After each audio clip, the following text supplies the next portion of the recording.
అనుబంధమే ఇదిలే వయసు మీరిన పాసమే ఒక కావ్యమైనదిలే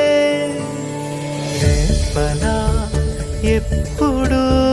కంటి పాపగ కాచులే రేపునా మాపునా చంటి పాపగ చూచులే